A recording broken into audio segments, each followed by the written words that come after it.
Well, good afternoon, National Museum of American History, Smithsonian colleagues and friends, and welcome to the Smithsonian Staff Learning Series hosted by the National Museum of American History.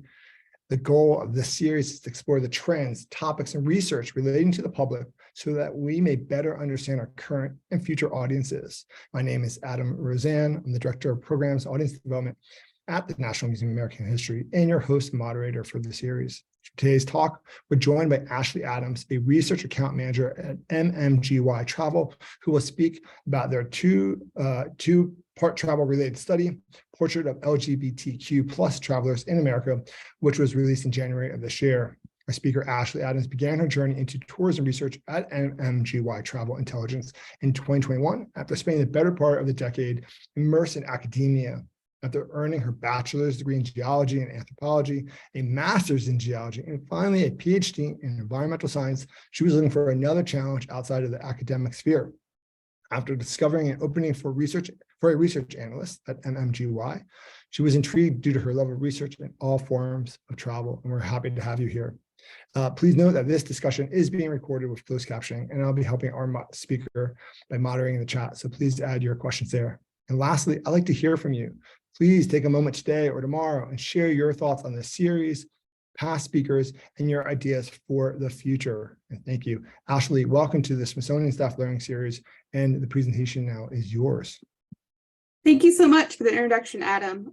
So I'm really excited to present this study to you today. This was actually the first big study I really took under my wing, and I was really excited because I'm actually part of this community as well.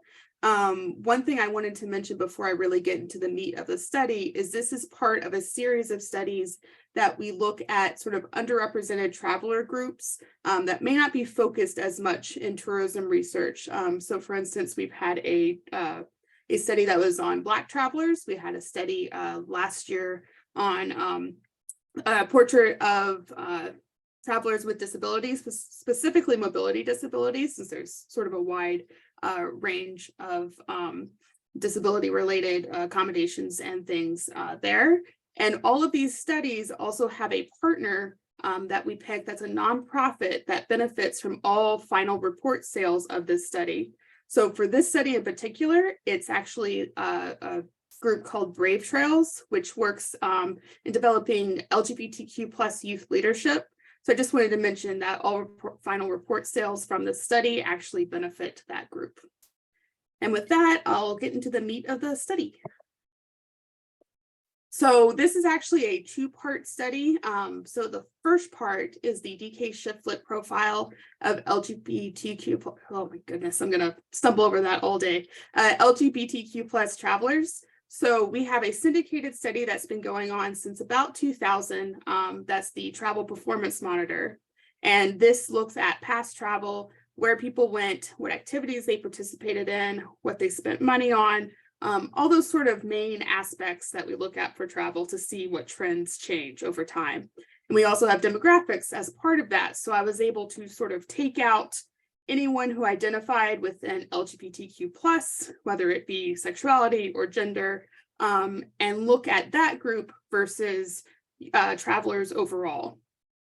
This was collected online in 2021. The survey was conducted on a monthly basis, asking about the past 3 months of overnight travel as well as day trips. And it's drawn from a national probability sample. So everything is weighted based on the US Census data, based on main demographic aspects such as income, age, those sorts of things. And this part of the study was based on a sample of 42,790 US travelers overall, and compared to 2,342 US LGBTQ+ travelers. So anyone who selected in the demographic section under that spectrum. The second part was actually really exciting because that was a custom survey that I put together with the help of a steering committee that was made up of members who work in tourism, but also in particular LGBTQ+ tourism. So we were really able to sort of dig down and figure out what kind of barriers or motivators we really wanted to ask about and see what sort of differences this group might have versus travelers overall. And so this one had a sample of 1,050 US LGBTQ plus travelers. And in order to qualify, you needed to be over 18, identify as a member within the group, and traveled within the US within the past 12 months. And so I'm going to start with sort of the phase one, that looking at that past travel trends for this group, and then I'll move into the custom section as well. So I just highlighted a few things from this study. There's a lot more in the full report, but one of the first things I wanted to highlight was number of overnight trips. So this is just on average, how many trips do you take throughout the year? And the average number for 2019 was around 3.5. And then by 2021, it was 3.7 for LGBTQ plus travelers. You can see that dip due to COVID. So it was really heartening to see that it recovered just within that year from the height of COVID.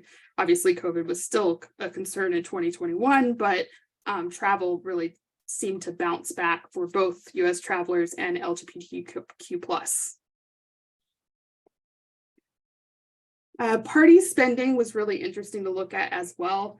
So the first two bars you see on there are comparing US travelers and LGBTQ plus, and you can see they're pretty similar. So this is how much you would spend during an entire average stay somewhere, not including any transportation. Transportation would bump that up quite a bit. So it's pretty similar, but then when you break it up into different party compositions, it can really vary. So when you're traveling alone, it does tend to be a little lower because you just have one person to spend money on. But when you start getting larger groups, tend to spend more. What I found interesting is there was this big uptick for LGBTQ plus travelers that were a male and female pair traveling for whatever reason. We don't divide by like necessarily couples. It's just, were you traveling with someone of the opposite gender or someone of the same gender? So this might have been a couple who was maybe bisexual. This might have just been two friends. Either way, this group tended to spend a lot more. Not entirely sure why it was such an uptick, but it was really interesting to see that it was such an uptick. Feelings of safety. This is for LGBTQ plus in particular. I didn't label it on here, but if you look at 2020, I wanted to highlight that big dip for Black LGBTQ plus travelers. And what I think when I was looking at this, obviously COVID was a big concern, but also in 2020 were the BLM protests. And so I think that had a huge effect on the feelings of safety for this group, of if they felt safe to travel anywhere during that time. But in 2021, it seemed to have, again, already recovered. So it was a pretty quick recovery, even with stuff like safety and that sort of thing, even with everything going on.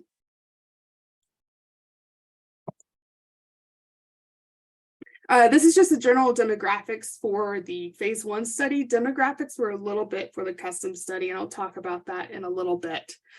So you can see that we have a pretty large sample for bisexual identifying respondents, and then gay and lesbian are a little bit smaller, and then other sexual identities are a subset of that. This is just looking at sexual orientation. Gender can be part of that or different, but we did sample for both.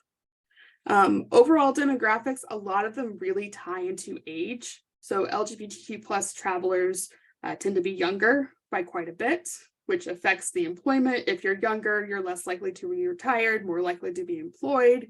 Median income is quite a bit lower, but interestingly, that didn't seem to affect the amount they spent, even though this group may not have the same amount of income, they're willing to spend the same amount. And then obviously generation is tied to age as well. I found it interesting children and household was so high for this group as well, but that might be because we have such a high sampling of bisexual respondents.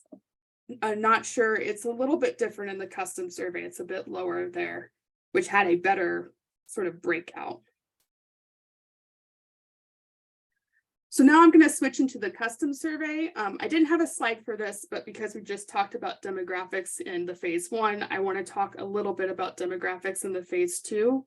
So in the custom survey, we did break it out a little bit more in sexuality than we could in the other one. So we asked about specifically transgender, non-binary.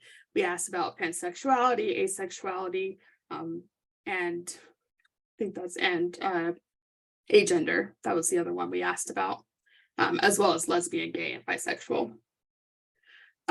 We had about 35% bisexual, so a bit lower than in the phase 1, and then about, I think it was 25% lesbian, 25% gay, and then the other sexualities were kind of in that remaining amount. So a bit of a better spread for our custom. Also the age and those other demographics were pretty similar. Age, again, lower, median income lower, those sorts of things. The first thing I wanted to talk about in the custom study, though, was activities of interest. I thought it was interesting looking at, there are some differences you can pick up depending on what identity you're looking at. So the top ones are pretty similar: friends and family, beach and waterfront, shopping. Those are all pretty high in all groups. However, if you look at, say, gay travelers, they were actually the only ones that within the top 10 activities they were looking to do specifically cited LGBTQ plus attractions or sites. Everyone else had them quite a bit lower. They also had touring and sightseeing, museum and art exhibits, historic sites. Those were all pretty high. So it seems that these travelers are very interested in going and seeing a specific site or attraction, whether general or LGBTQ plus specific. And then if you look at, say, lesbian and bisexual travelers, one thing that popped up pretty high for both of them, and you didn't see in gay travelers, were personal celebrations. So these groups look to be coming in to see family, friends, to actually go see a specific person or people when they're traveling. And then they might also see sites while they're there. Lesbian and sort of the transgender, non-binary, agender group also had outdoor activities pretty high. So parks, bisexual did too, actually, now I'm looking. Parks and camping are pretty high for this group and much lower for gay travelers.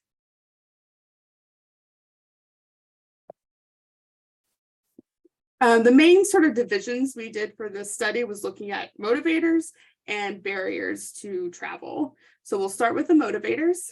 The top 5 are really similar to a lot of other studies we do for other groups. So relaxing, getting away, exploring, those are all really high. We did ask quite a few that were very LGBTQ plus specific, either seeing attractions or going to see, say, going to Pride Parade or things like that. And those, while important to some, were not nearly as high as some of the more general, just I want to get away, I don't want to stress about work, those sorts of motivators for travel. This question, and I know there's a lot of text on the slide, so I'll try to summarize it. It might have fit a little bit better in barriers, but we really wanted to look at sort of both representation with where people are going, as well as sort of the political climate a little bit, if that impacts where this group travels.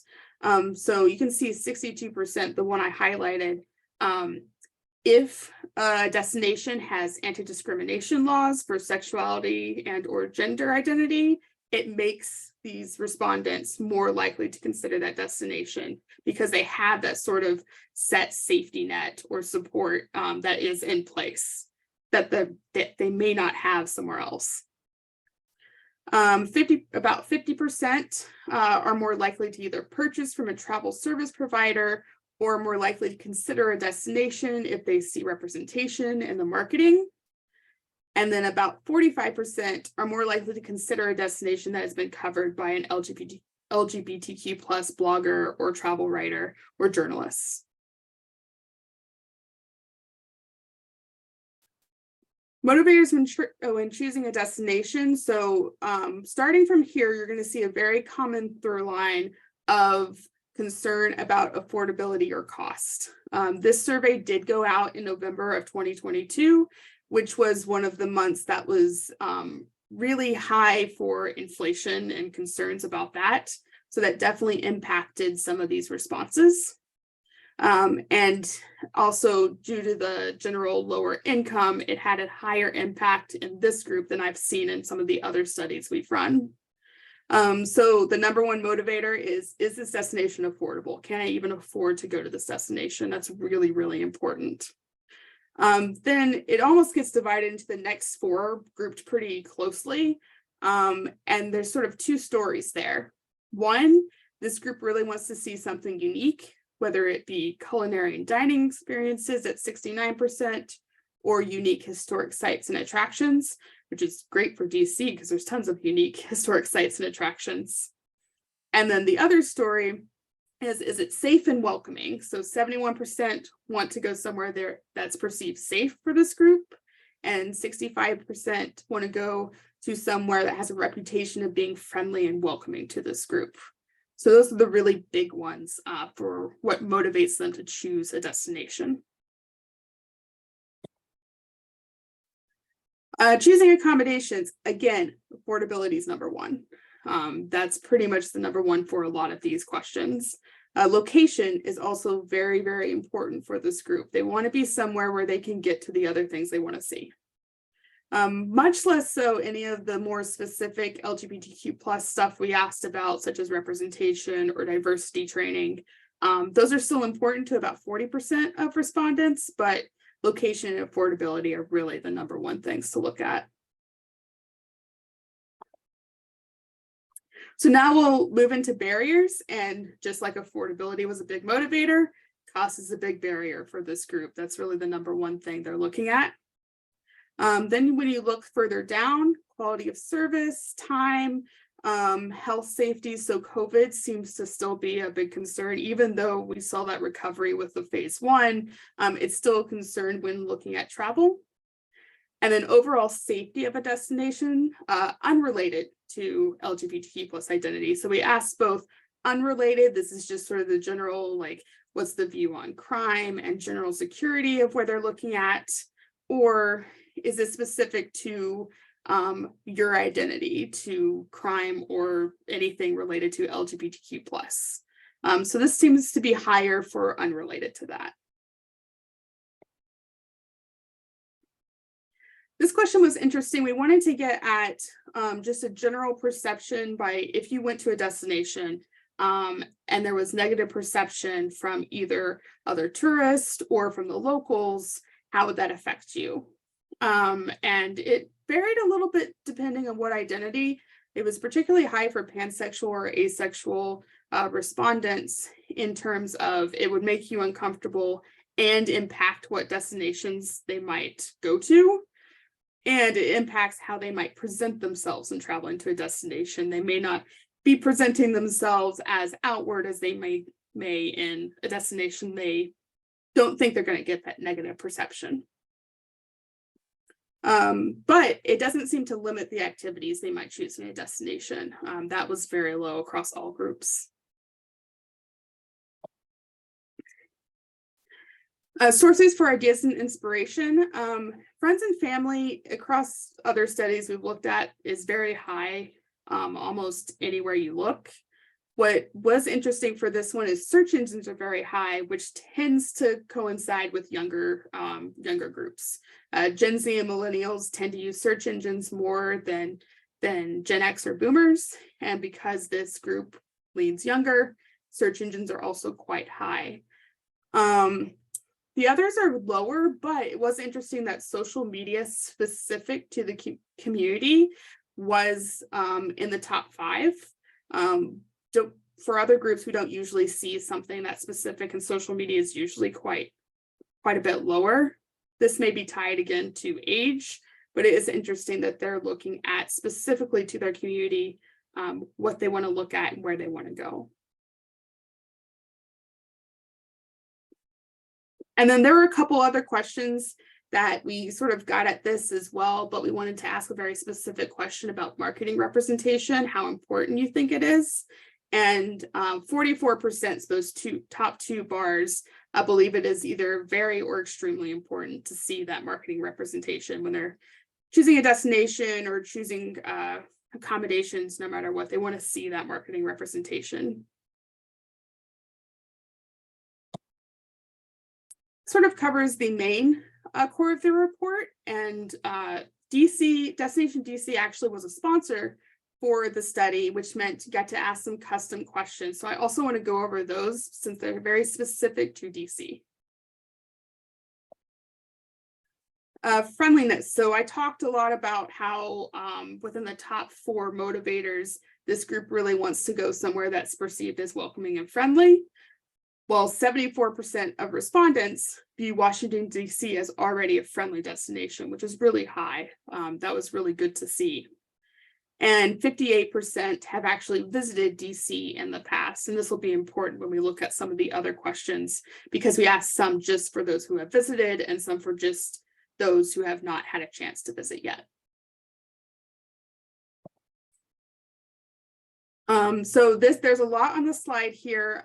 These were all open-ended questions. So this is just a small subset of what actually came back in the data.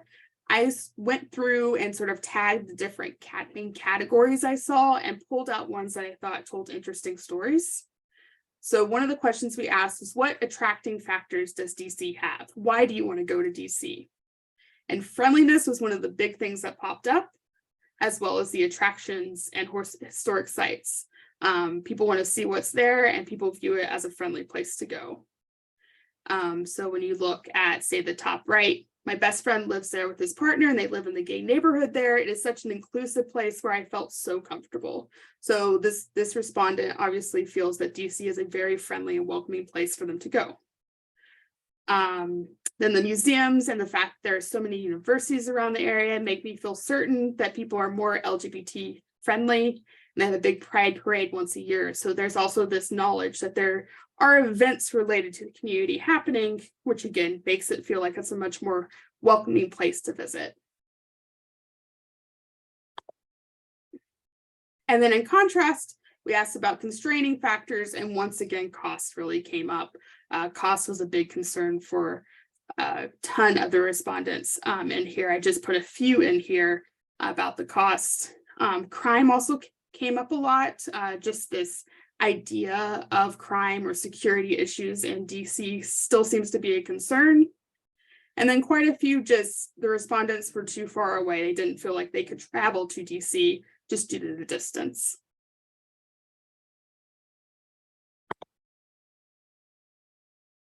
This question was specifically asked for those who have traveled to DC in the past. So what helped them to decide to travel to DC? They decided primarily to either visit friends and family, visit specific attractions or historic sites, or it was due to business and school trips. School trips in particular for ones who live close to the area. So that's, one of the trips they go to during the school year. So for instance, just picking some of these out, the bottom right, the AIDS Memorial quilt was being displayed, as well as there was also a march.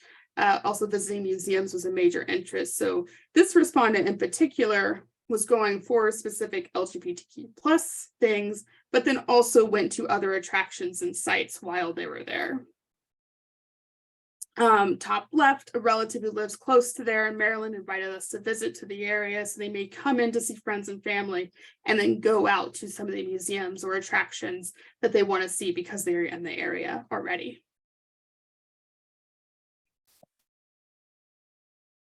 And then this question was asked of anyone who hadn't traveled to DC already, what would help them decide to come? And, like cost was a constraining factor. Affordability is a factor here. They want to be able to find a cheaper way to travel to the destination. A lot of them were very specific about transportation to DC rather than the cost actually in DC, which isn't as much something you can work with, but that seemed to be a big cost, which ties into the distance as well. Guides, there were quite a few respondents who didn't really know what there was to do other than some of the big attractions and sites that are really well known. They didn't know of any other events or things going on, so they asked about more guides or what to do. And then a different political climate. So in terms of timing for this survey also went out right before the 2022 midterm elections went through. So there were quite a few concerns of, you can see in the bottom right or bottom left, excuse me.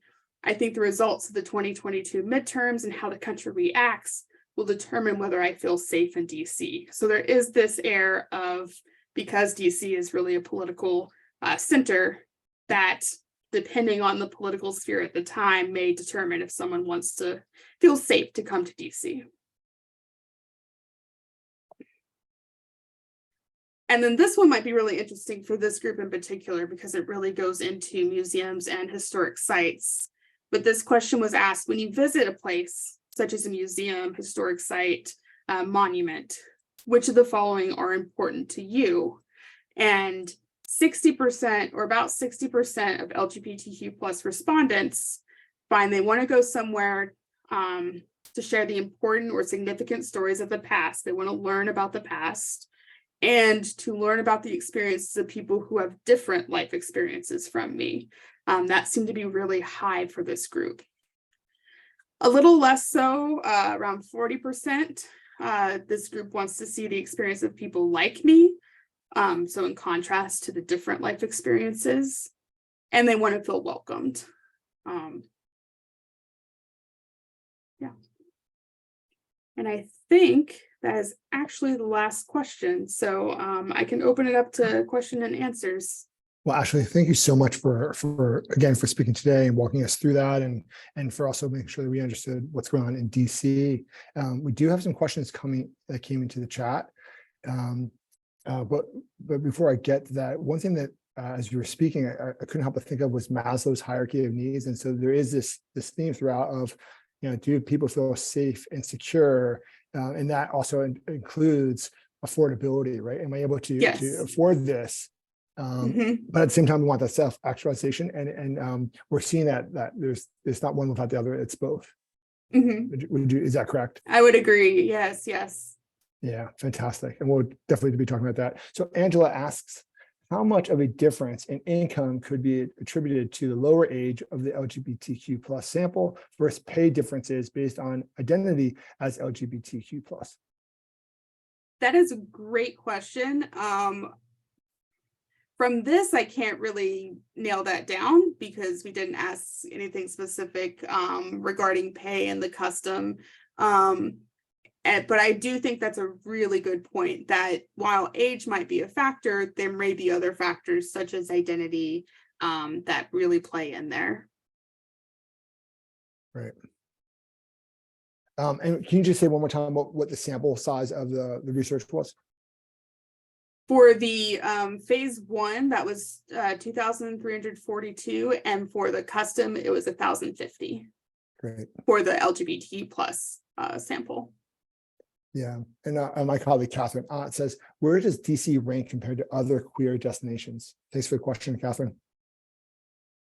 That's a great question. I think that's in the full report, so I don't remember for sure. So I may have to do a follow-up and look through and see if I can't pull that out.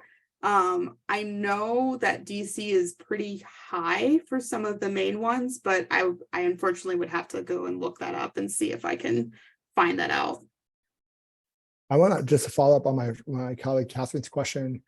In the research that you all do, you obviously see changes of trending changes based on what's going on. And as you said, it is known that DC has a robust history of a pride parade, so that makes a difference. Would we expect to see a major change, let's say in New York City, after they open a national LGBTQ history museum? And if so, how will that then affect, or how could we expect that to affect cities like DC and others that attract LGBTQ tourists? I think based on sort of the responses and how high interest in visiting specific attractions and unique attractions are, that it would have a pretty big impact, especially if you got it out there with the marketing and everything. I don't see it having sort of, I guess, a negative impact on other cities, if that makes sense. Like this group, they're going to travel where they can. But I think it is something that would be really attractive to this group. Yeah, so it's a slight competition within, as you mentioned. We have another question here from Richard, also of income. One thing that I keep in mind is whether a specific community is focused in a higher cost of living area. Happens with many higher income groups. It means that the higher income might not always translate to more purchasing power. Can you comment on that, please? Yeah, that's a great question. So, just thinking of, looking at somewhere like California versus somewhere like I grew up in Texas. So it's the easiest thing for me to compare. The cost of living is astronomically different.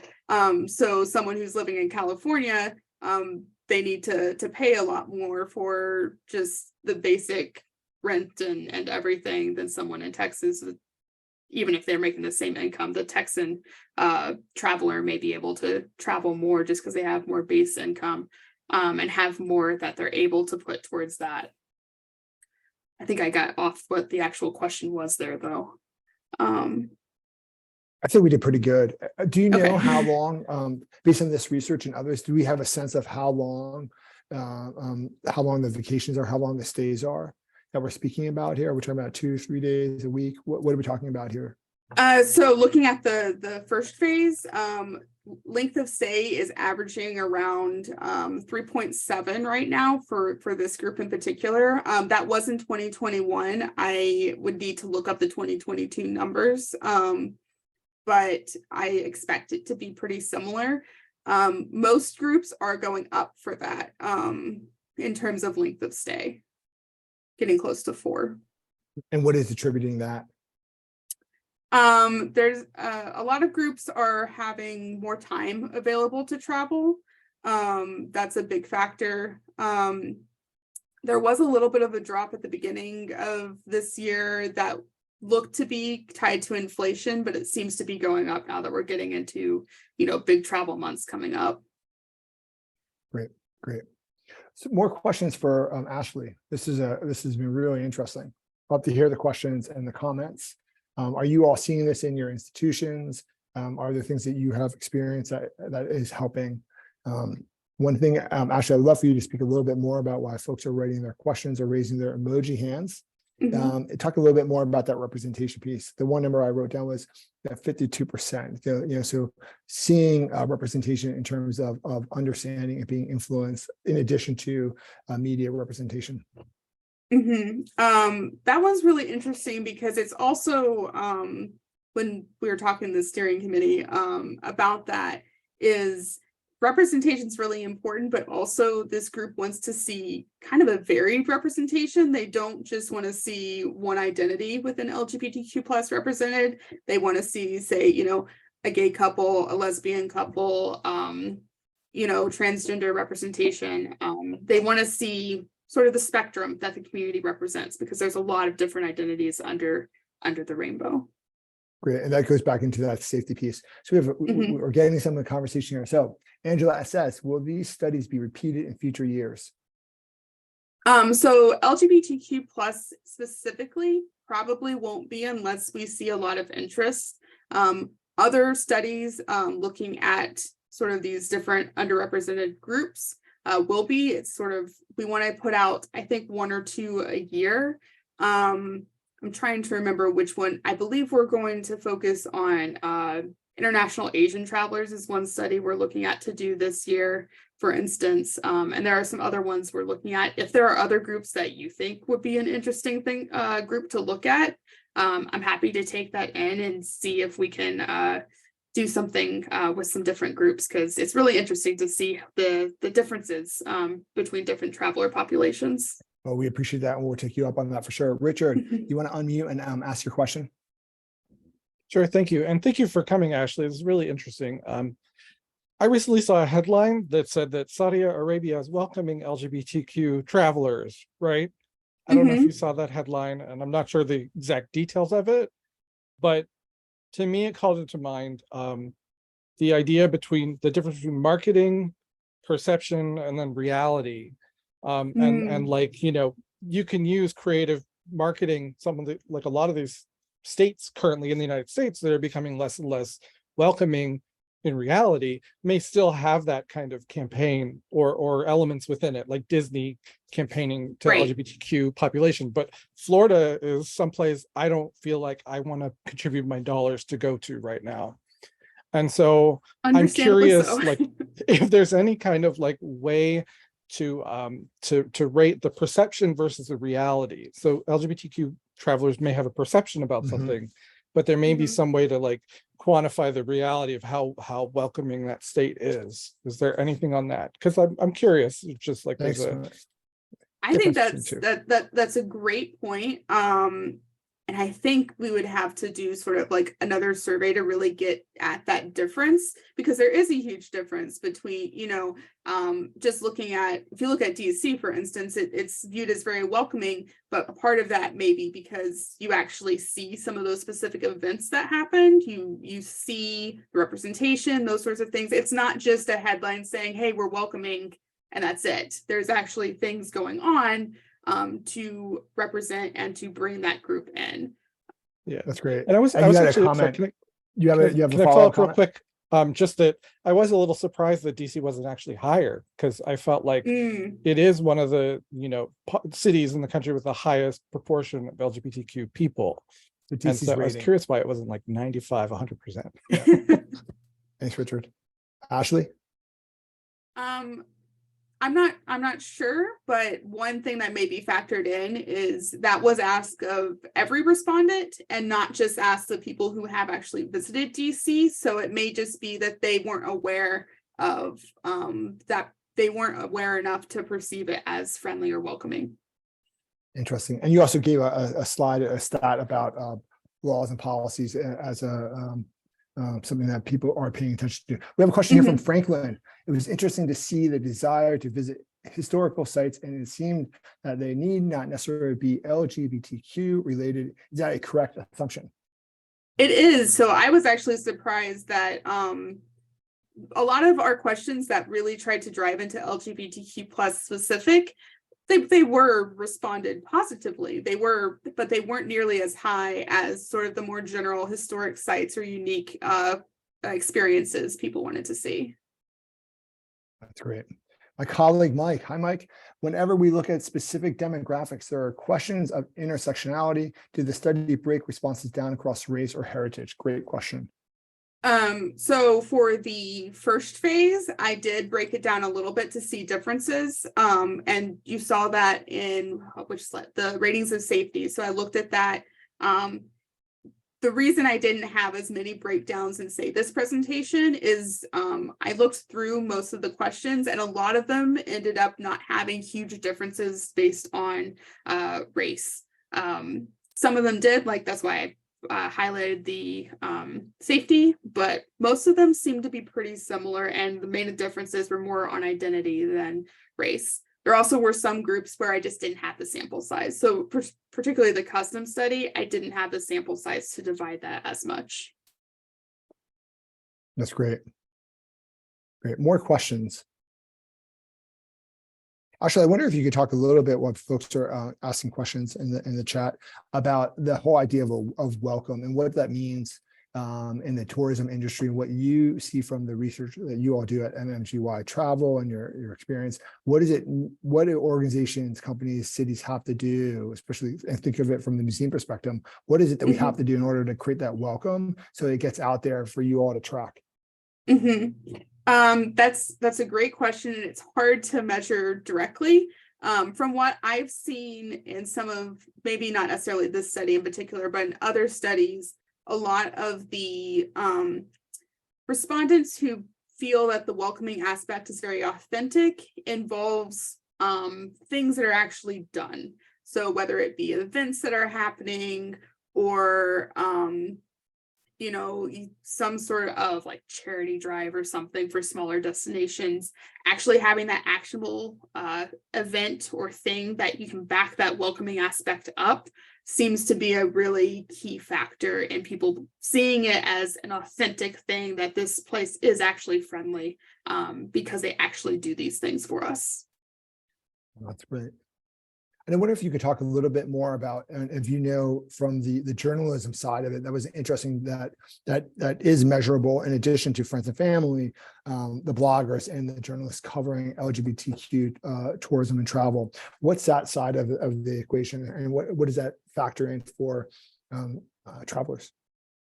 That was interesting. So we had the one question that looked at how important how it might sway someone choosing a destination, and I believe it was 45% said that would help sway them choosing a destination if they saw it written by that journalist or travel blogger. So it does seem to have a pretty big impact, and as well as the social media aspect of it, quite a few were looking at that, and it was at the same rate as travel review websites, which is usually something we see as a ton of people are looking at travel review websites to look at what destinations.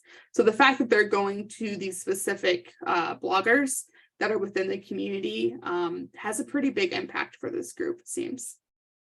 That's great. That's great.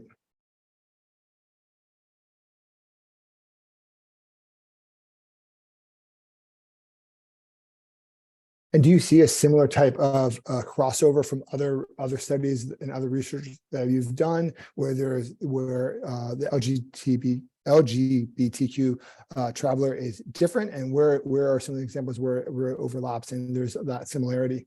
If you can kind of there's actually quite a lot of similarity in terms of what this group is doing, where they tend to go, those sorts of things. In terms of general travel, there isn't a huge difference in a lot of aspects. The main aspects seem to be mostly in they are more likely, obviously, to participate in LGBTQ plus events than the average traveler, or to go to those specific attractions. And then a lot of the sort of barriers are the big differences. Safety and feelings of security in a destination seem to be they're much more concerned than the average traveler outside of the group. And can you comment about how this relates to some of the other cities? And we asked this a little bit ago from my colleague Catherine Ott, but are there what are some of the takeaways between Washington, D.C. and some of the other cities that ranked high that we could draw some conclusions on? People are staying away from D.C. during high political events, but maybe they're going to come here for the parades. Is there any of these kind of commonalities that we can learn from? Talk about?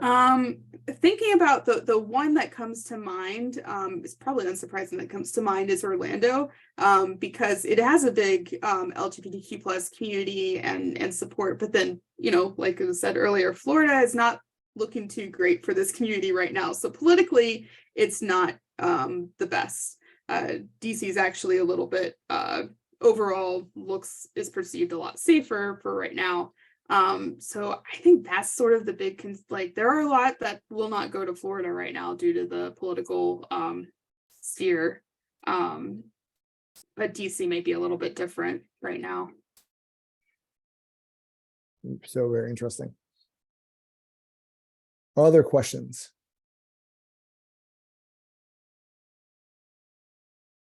And actually, I know that this information is paid, and you are doing this out of the kindness of your heart and MMGY Travel. How can those on this call and those that watch later learn more about this study and the work that you all do at MMGY to inform their work? Does some of this get shared publicly, or is it all through a paid firewall? What's the happy medium? So I can share this particular deck. It does sort of need to stay a little bit in-house, but this isn't the full report. So I can share this little snapshot with you guys. You also will have the recording. We do have a link to, if you wanted to buy the full report, if you knew someone who wanted to buy the full report, there is a link to purchase the full report. If you have any specific questions, I am happy to answer over email and, try to pull little bits of data from that. If you have anything that I wasn't able to answer today, I was going to try to look up a little bit more about DC's ranking as well. So I can answer that question once I get to that. That's great. And maybe before we sign off, you can drop your contact in the chat if you're so inclined. Anyone else have a question? before we start to wrap up today's great presentation with Ashley?